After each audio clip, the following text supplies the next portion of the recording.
사도신경하심으로 하나님 앞에 예배드리도록 하겠습니다.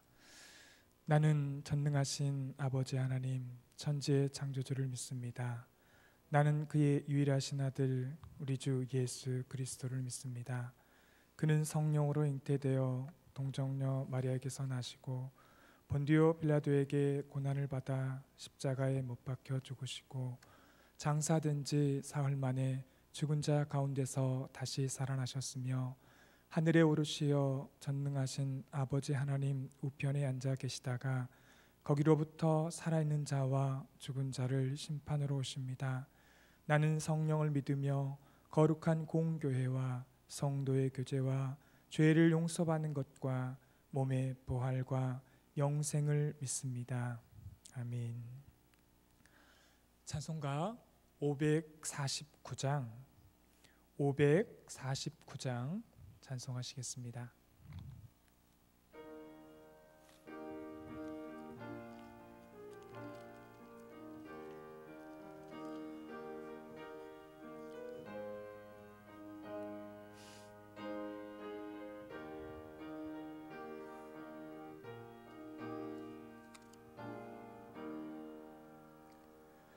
내 주여 뜻대로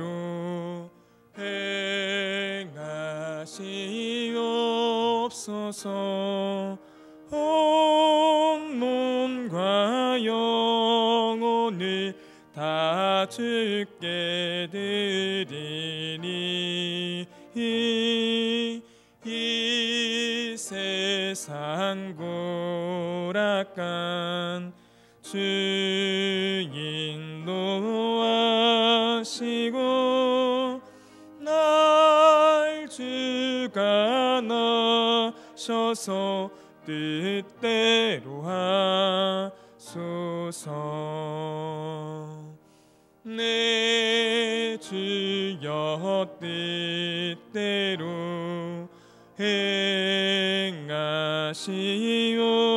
행하시옵소서. 근심 중에도 낙심케 마소서. 주님도 때로는 울기도 하셨네. 날 주가 나셔서 뜻대로 하소서. 내 주여 뜻대로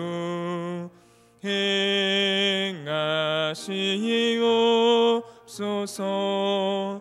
내 모든 일들을 다 주께 맡기고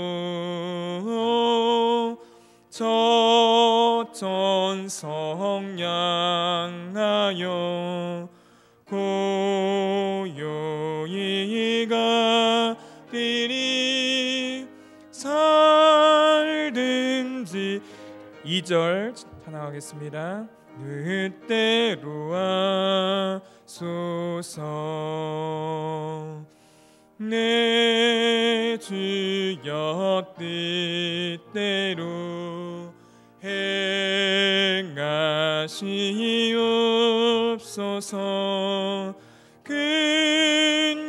근심 중에도 낙심케 마소서.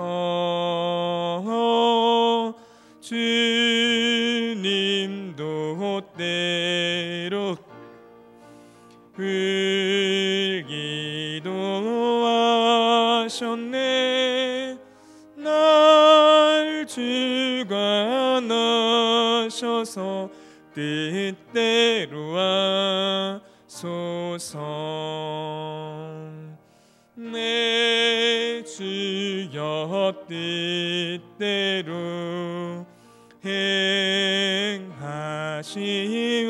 행하시옵소서. 내 모든 일들이 다 주께 맡기고 저 천성 향하여 고요히 가리니 살든지 죽든지 뜻대로 하소서. 아멘.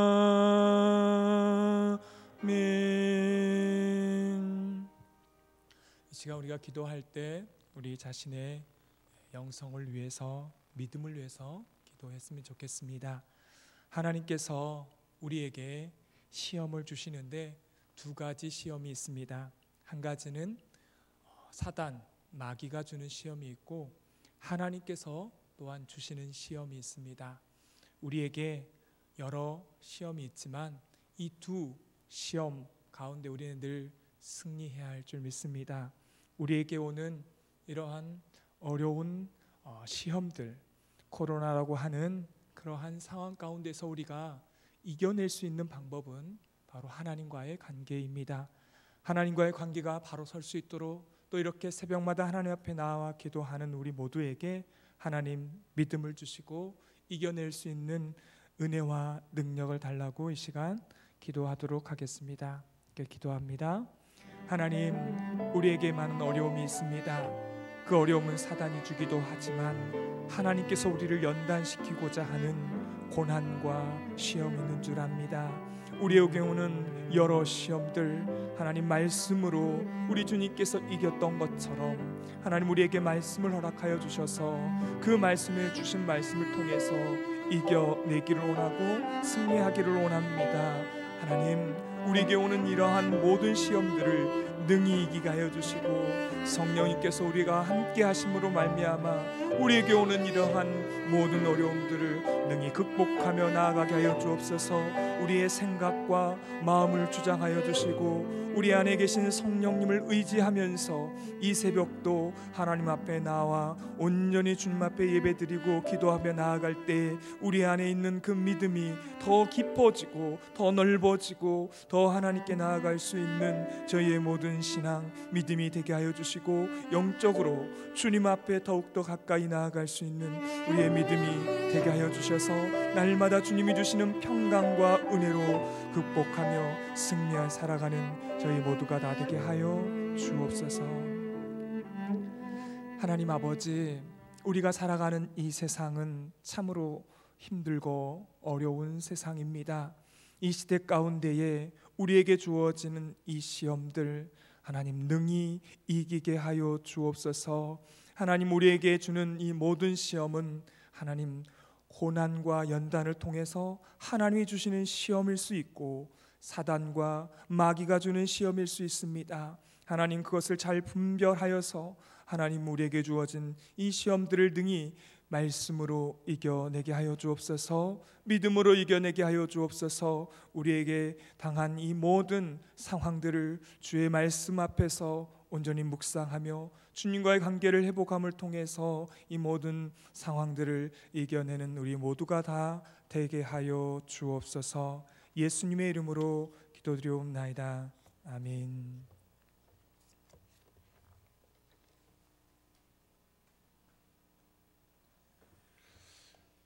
오늘 우리에게 주시는 말씀은 다니엘 4장 19절부터 27절까지입니다.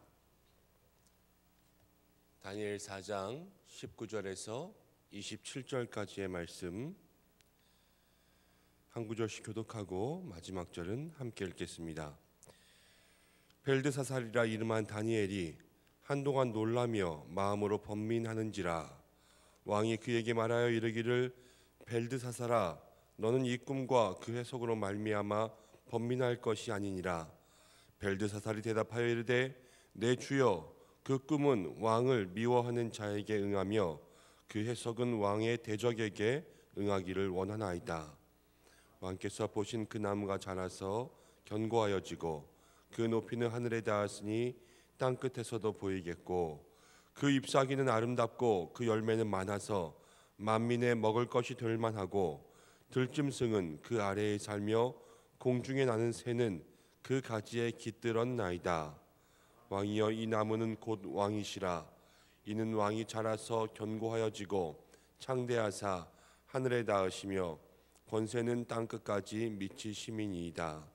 왕이 보신즉 한 순찰자 한 거룩한 자가 하늘에서 내려와서 이르기를 그 나무를 베어 없애라.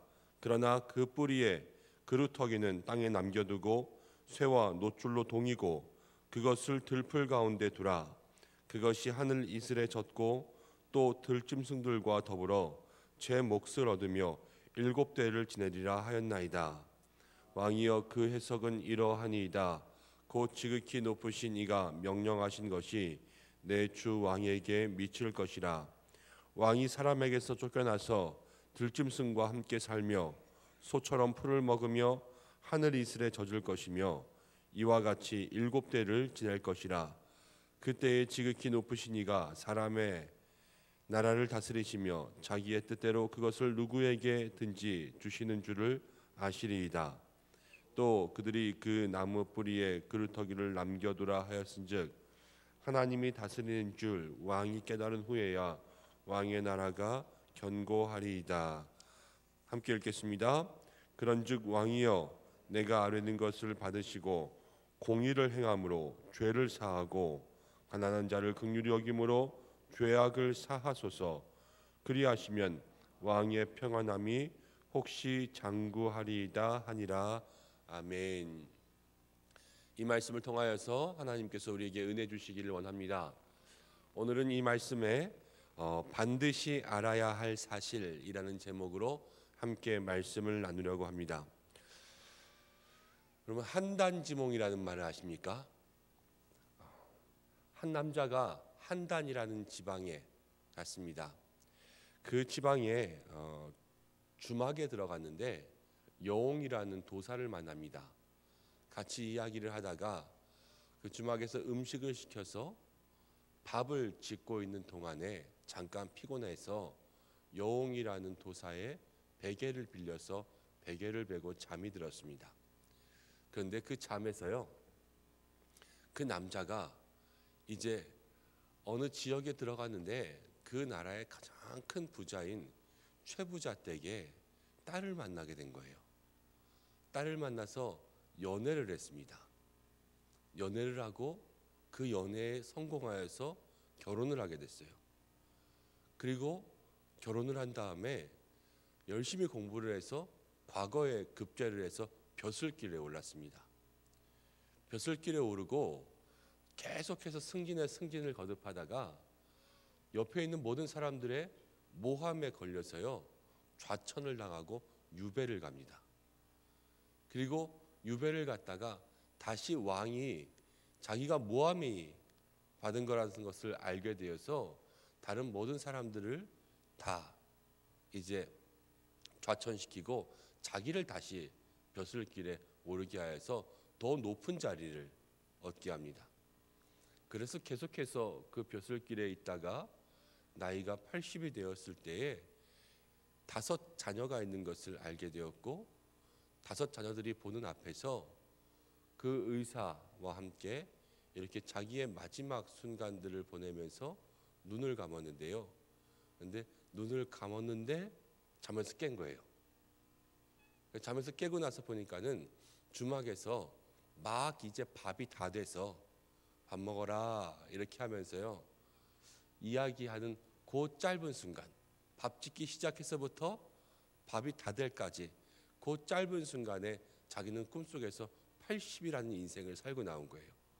그리고 너무나도 행복한 인생을. 그리고 나서 꿈을 깨고 보니까 아직 허름한 삶을 살고 있는 자기의 삶을 발견하면서 아, 인생이 이렇게 덧없는 거구나, 헛된 것이구나, 허무한 것이구나 라고 이야기하며 이제 한단지몽, 한단의 꿈을 통하여서 인생의 헛되고 인생의 허무함을 이야기하는 말이 되었다는 그런 이야기가 있습니다. 세상을 살아가는 사람들의 삶이요, 참 헛되고 헛됩니다.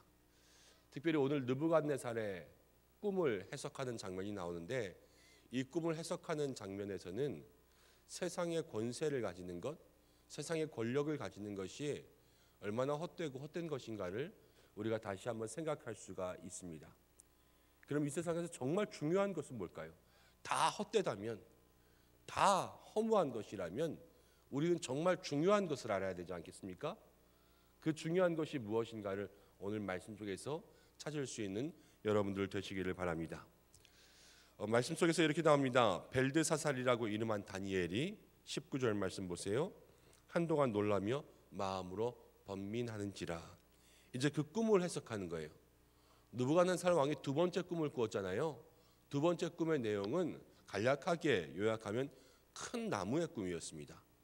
큰 평지에 나무가 있고 그 나무에 많은 동물들 또 많은 새들이 깃들어 있고 큰 가지가 있어서 이 나무가 땅에서부터 하늘까지 올라와 있었는데 한 거룩한 사람이 나타나서 그 나무를 그루터미와 남기고 다 베어버려라, 이런 내용의 꿈이었잖아요.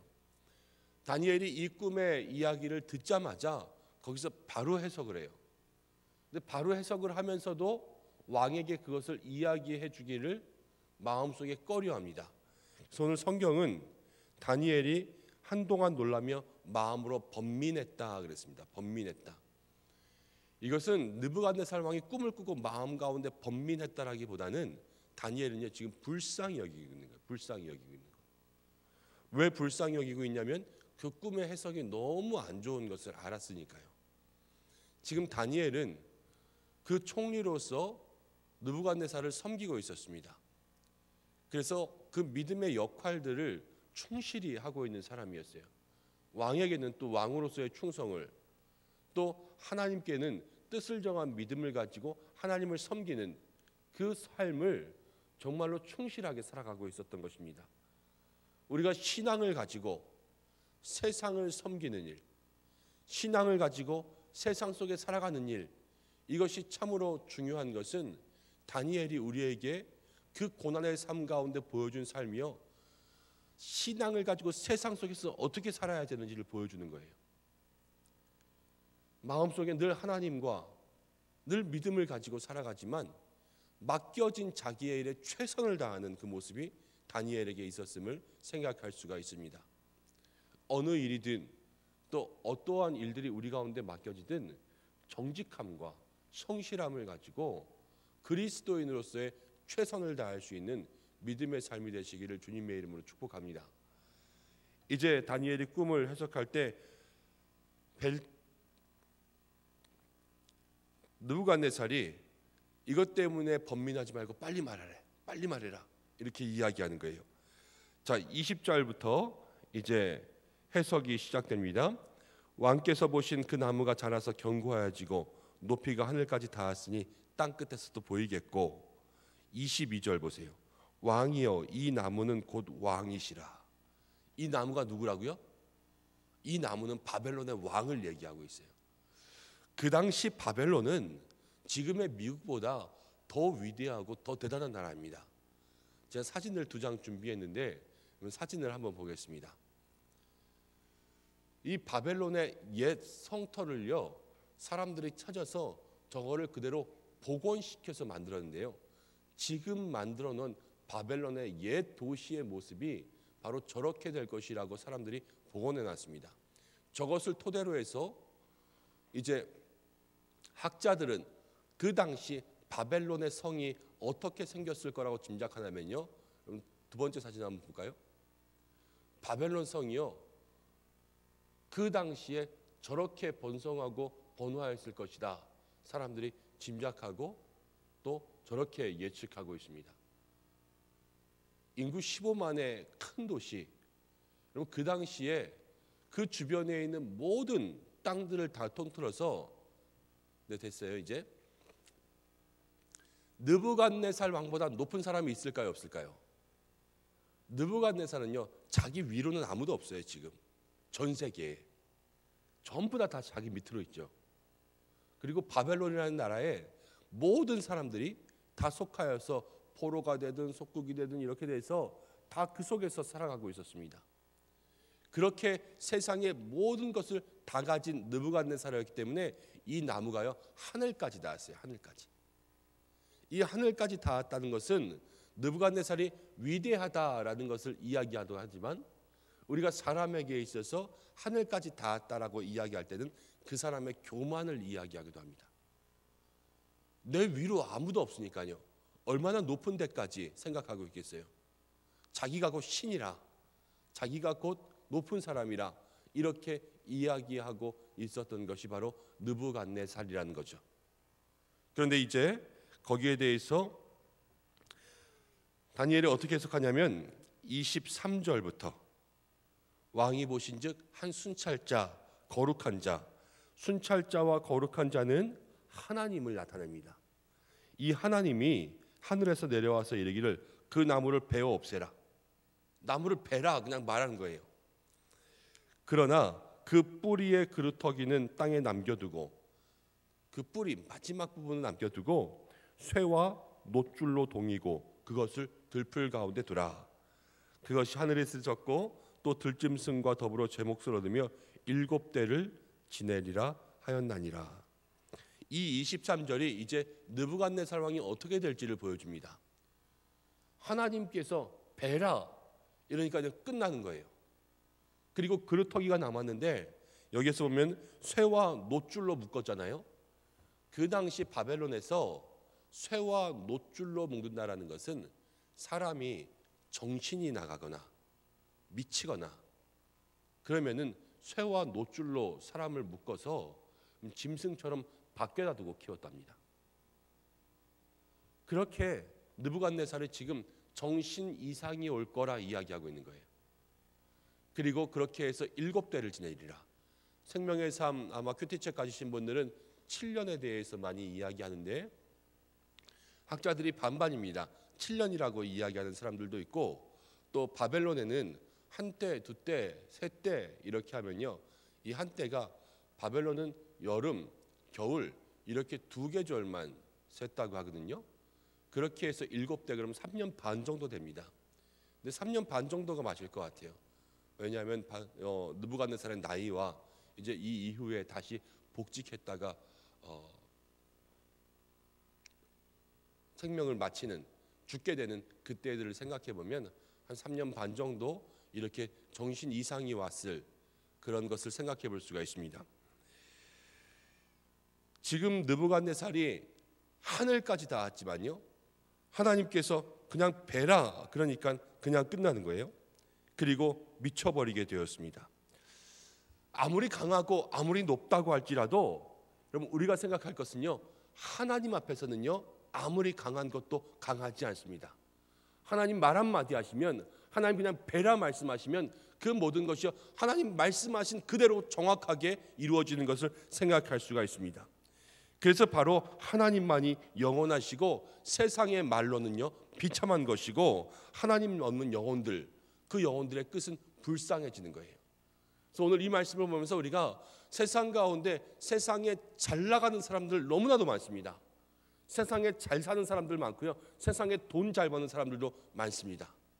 그렇지만 우리가 이 말씀 속에 세상을 부러워하지 않은 믿음의 사람 되시기를 주님의 이름으로 축복합니다. 세상의 말로는요 그냥 끝이에요. 하나님 말씀하시면 끝이고 하나님께서 그들에게 손을 대시면 아무리 세상이 많은 것을 가졌다 할지라도 그냥 쇠줄과 놋줄에 묶이는 그러한 안타까운 삶이 될 수밖에 없다는 것을 우리의 마음속에 기억해야 됩니다. 그래서 다니엘이 어떻게 해요? 왕을 불쌍히 여기잖아요. 우리가 세상을 불쌍히 여겨야 돼요. 대통령을 불쌍히 여기고 여러분 무슨 대기업 회장이 있습니까? 우리가 불쌍히 여길 수 있는 우리들의 믿음의 삶이 되어야 될 줄로 믿습니다. 야곱이요 창세기 보면 바로를 축복하잖아요. 하나님의 사람이 세상을 축복하는 거예요. 우리의 믿음의 삶이 세상을 축복하며 나아갈 때 하나님 우리를 통해서 역사해 주시는 줄로 믿습니다. 그래서 세상은 부유 인생이라고 합니다. 하루살이 인생. 세상은요 아무리 많이 가졌어도요 그냥 하루살이의 인생밖에 될 수가 없습니다. 그런데 이제 하나님께서 다니엘을 통하여서 무엇을 말씀하시냐면 26절 말씀 보겠습니다. 26절 함께 읽겠습니다. 시작. 또 그들이 그 나무 뿌리와 그루터기를 남겨두라 하였은즉 하나님이 다스리는 줄 왕이 깨달은 후에야 왕의 나라가 견고하리이다. 하나님이 다스리는 줄 왕이 깨달은 후에야 왕의 나라가 견고하리이다. 실제로 느부갓네살이요 3년 반을 지내고 나서 그 정신이 다시 돌아와서 왕위에 회복됩니다. 근데 그때가 언제냐면 하나님께서 다스리시는 것을 깨달은 거예요. 이제 내일 읽을 말씀, 모레 읽을 말씀 보면 느부갓네살이요 내가 하나님이 다스리는 것을 깨달았다 이렇게 이야기합니다. 사실 이 편지는 지금 이 꿈 이야기는 그 이후에 회복된 다음에 자기에 대한 이야기를 쓰는 거예요. 느부갓네살의 노년 말년이죠. 말년이 돼서 깨달은 것이 뭐예요? 하나님께서 다스리시는구나. 이 징계와 고난을 통해서 그것을 깨닫게 된 것입니다.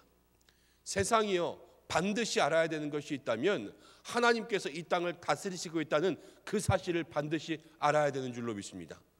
우리가 반드시 알아야 되는 것이 있다면 우리의 삶에 하나님 다스리시는 거예요. 세상의 그 끝에는 비참한 끝이고 우리의 삶의 끝에 하나님께서 주시는 은혜와 영생의 복이 있다는 것을 우리가 반드시 알아야 되는 것을 오늘 이 성경이 우리에게 느부갓네살의 꿈을 통하여서 이야기해 주고 있습니다. 하나님 못 만나면요 죽어서 알게 돼요. 여러분 그럼 어떻게 합니까? 돌아올 수도 없죠. 얼마나 안타까운 인생의 끝을 맞이하게 됩니까? 바로 이 자리에 있는 우리가 하나님 만나고 있는 우리가 믿음 안에 있는 우리가 복된 인생인 줄로 믿으시기를 바랍니다. 마지막으로 27절에 그 인생 가운데에 있는 복된 다니엘이 불쌍한 느부갓네살한테 이렇게 이야기하는 거예요. 27절 말씀 한번 읽겠습니다. 시작. 그런즉 왕이여 내가 아뢰는 것을 받으시고 공의를 행함으로 죄를 사하고 가난한 자를 긍휼히 여김으로 죄악을 사하소서. 그리하시면 왕의 평안함이 혹시 장구하리이다 하니라. 다니엘의 권면이에요. 하나님께서 징계하고 심판하실 때 지금 느부갓네살에게 뭐라고 얘기하냐면 공의를 행하라. 죄를 사하고 가난한 자를 긍휼히 여김으로 죄악을 사하라. 우리는 우리가 징계를 받음으로 마음이 힘들고 우리의 육신이 어려워지면요 우리 속이 좁아져요. 그렇지 않습니까? 내가 힘들면요 남에게 짜증내는 거예요. 그렇지만 오늘 다니엘이 권면하는 바를 보세요. 징계받을 때, 힘들 때 공의를 행하라. 남을 사하라. 가난한 자를 도우라. 이것이 바로 하나님의 뜻인 줄로 믿습니다. 하나님 그것을 통하여서 우리의 마음속에 더욱 공의를 행하며 내가 힘들수록 남을 용서하고 남을 알고 내가 어려울수록 더욱더 불쌍히 여길 수 있는 마음, 그것이 우리의 삶에 있어야 된다는 것을 다니엘의 권면을 통하여서 생각할 수가 있습니다. 여러분 요즘 다 어려운 가운데 있지요. 그렇지만 이 어려움을 통하여서 남의 어려움을 더 헤아릴 수 있는 우리들의 삶이 되어야 할 것이고요. 또 더욱더 공의를 행하며 정직과 성실함으로 하나님의 뜻 가운데 세상을 불쌍히 여기는 우리들의 삶이 되어야 할 것입니다. 마지막으로 여러분 전도서 12장 13절 14절 말씀을 함께 읽고 말씀을 마치겠습니다. 함께 읽습니다. 시작. 이래 결국을 다 들었으니 하나님을 경외하고 그의 영광 명령들을 지킬지어다. 이것이 모든 사람의 본분이니라. 하나님은 모든 행위와 모든 은밀한 일을 선악간에 심판하시리라. 아멘. 전도자 솔로몬이 세상의 헛됨을 알고 마지막에 이렇게 이야기해요. 일의 모든 것을 다 들었으니 세상의 모든 이치를 다 깨달았으나 정말로 중요한 것은 이제 하나님을 기억하는 것, 우리의 본분이 하나님을 아는 것이라 이렇게 이야기했습니다. 지혜자의 말에 귀 기울이시고 오늘 말씀을 마음 가운데 새기셔서 이 땅 가운데 세상의 끝이, 이 땅의 허무함이 무엇인지 알고 더욱더 우리의 삶을 하나님께, 이 땅을 불쌍히 여기며 하나님을 향하여서 모든 영혼들을 주께로 인도해 나갈 수 있는 다니엘과 같은 마음을 가지는 여러분들 되시기를 주님의 이름으로 축복합니다. 기도하겠습니다. 하나님 아버지 고맙습니다. 또 오늘 우리를 이 자리 가운데 불러주셔서 주의 말씀으로 교훈케 하시니 참으로 감사합니다. 하나님 이 땅을 다스리시고 우리를 다스리시고 우리와 함께 하시는 줄로 믿습니다. 하나님 없는 세상은 비참한 세상이요 하나님 없는 세상은 모든 것을 다 가진 것 같아도 아무것도 가지지 못한 것이 이 땅의 세상인 줄로 압니다. 예수님 안에 하나님과 함께 있는 우리가 참으로 복된 인생임을 고백하오니 주님 감사와 영광을 받아 주옵소서. 세상을 불쌍히 여기며 다니엘의 마음을 가지고 우리의 어려운 삶에도 공의를 행하며 또 어려운 사람들을 돌아보며 가난한 자를 돌볼 수 있는 저희들의 모든 삶이 될 수 있도록, 또 나를 향하여서 힘들게 하는 모든 자들을 용서할 수 있는 믿음의 사람이 될 수 있도록 도와주시어서 하나님을 기억하는 우리들 모든 믿음의 삶으로 하늘의 은혜와 땅의 복을 받아 누리게 도와주옵소서. 오늘도 이 새벽 기도의 제목을 가지고 주님 앞에 나왔습니다. 기도하는 모든 입술 속에 주께서 영광 받아주시고 하나님 동행하시며 함께하여 주시고 우리의 생업과 가정 가운데 함께하시고 특별히 입시 가운데 있는 우리의 자녀들 한 사람 한 사람 지혜 가운데 붙잡아 주옵소서. 오늘도 생명과 건강과 힘과 능력을 우리 가운데 주시고 모든 삶 가운데 동행하여 주시길 원하오며 예수님의 이름으로 기도드립니다. 아멘. 주님 가르쳐 주신 기도로 예배를 마치겠습니다. 하늘에 계신 우리 아버지, 아버지의 이름을 거룩하게 하시며 아버지의 나라가 오게 하시며 아버지의 뜻이 하늘에서와 같이 땅에서도 이루어지게 하소서. 오늘 우리에게 일용할 양식을 주시고 우리가 우리에게 잘못한 사람을 용서하여 준 것 같이 우리 죄를 용서하여 주시고 우리를 시험에 빠지지 않게 하시고 악에서 구하소서. 나라와 권능과 영광이 영원히 아버지의 것입니다. 아멘. 오늘 말씀을 붙잡고 함께 기도하겠습니다. 우리가 반드시 알아야 할 것, 하나님을 믿고 하나님께서 다스리시는 사람이 복되다, 우리의 마음속에 기억하게 하시고 오늘 세계 선교와 또 열방을 위해서 함께 기도하며 특별히 입시생들과 환우들을 위해서 기도해 주시고 각자의 기도의 제목으로 기도하시다가 자유롭게 하겠습니다. 다 함께 주님의 이름 한번 부르고 주님 앞에 기도함으로 나가겠습니다. 주여! 아버지 하나님 은혜와 사랑을 감사드립니다. 부족한 저희들 자리 가운데 나올 수 있도록 인도하여 주시고 이 새벽 주님의 이름을 부르며 함께 기도할 수 있도록 인도하심을 참으로 감사드립니다. 아버지여, 이 새벽 주의 이름 부르며 나아가는 모든 마음들 심령마다 부족하고 연약하고 어려운 가운데 있지만 주께서 함께 하심으로 주님 동행하여 주시고 그 믿음의 삶을 통하여서 하나님 기뻐하시는 은혜의 삶을 살아갈 수 있도록 인도하시고